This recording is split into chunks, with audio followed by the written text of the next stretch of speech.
இதை சத்தியமா நம்பவே முடியாது. இதை படிச்சிங்கன்னா என்னடாது 10,000 சிறந்தவர்னு போட்டிருக்கு நம்ம ஆண்டவர். அவர் எவ்வளோ அழகாக இருப்பார்னு வெளியில் போய் வானத்தை பார்த்தா போதும். சே, அப்படியே ஒரு ஒரு காகிதத்தில் பெண்ணில் அப்படியே வர்ணம் பூசணமாக இருக்கு. என்ன மாதிரி ஒரு அழகு, அதை பார்த்து நம்ம ரசிக்கிறோம். அப்போ இவ்வளவு அழகாக இருக்கிறதை உருவாக்கினவர் எவ்வளவு அழகாக இருப்பார், அதை நினச்சி பாருங்க. ஆனால் இந்த வசனம் சொல்லுது பாருங்க, நம்ம அவரை பார்க்கும்போது அவருக்கு என்ன இல்லையா, அழகும் இல்லை, சௌந்தரியமும் இல்லை. இதை நம்பவே முடியாது. அதனால தான் ஆண்டவர் சொல்றாரு, எங்கள் மூலமா கேள்விப்பட்டது நம்பவே யாரு, இதனை நம்பவே முடியாது. இவ்வளோ பெரிய ஆண்டவர், அழகுள்ள ஆண்டவர்.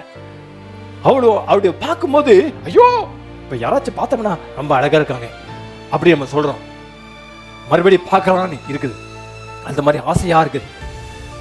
ஆனா இங்க ஏசாயா சொல்றாரு, நம்ம திரும்ப பார்க்கலானா ஐயோ வேண்டாம், ஐயோ வேண்டாம், கடவுளை பார்க்க மாட்டேன், ஐயோ அவ்வளவு அகோரமா இருக்கு, நம்ப முடியாது. கடவுள் மனிதனுக்காக அகோரமானார். ஹல்லேலூயா. அவர் பார்க்கும்போது ஏசாயா 6ஆம் அதிகாரத்துல ஏசாயாக்கு ஒரே குழப்பமாச்சு. குழப்பம் ஒரு பக்கம் திகில், ஒரு பக்கம் பயம். ஏன்னா ஏசாயா 6ஆம் அதிகாரத்துல உசியா ராஜா மரணம் அடைந்த வருஷத்திலே ஆண்டவரை உயரமும் உன்னதமான சிங்காசனத்தில் வீட்டிருக்கிற அரசாளுகிற ராஜாவாக கம்பீரமாக அவர் பார்த்தார். அப்படி மகிமையில பார்த்து கற்பனை இப்படித்தான் ஆண்டவர் இருப்பாரு நினைச்சிட்டு இருந்த ஏசாயாக்கு ஒரு ஷாக்கிங் விஷன் ஆண்டவர் ஏசாயா 53 கொடுக்கிறார். அவ்வளவு அழகா இருக்காரு. ஆனா பிதாவாகிய தேவன் தம்முடைய குமாரனை நமக்காக இந்த பூமியில அவலட்சணமாகும்படியாக அனுப்பினார். இதை ஏசாயாக்கு நம்பவே முடியல. உருவத்தை உடைய ஆண்டவர் நமக்காக உருக்குலைந்து போனாராம்.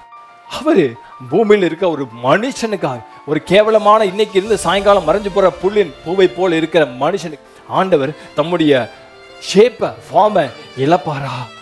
இதை நம்பவே முடியாது. உங்க சொந்த மாம்ச கண்களால சத்தியமா நம்பவே முடியாது.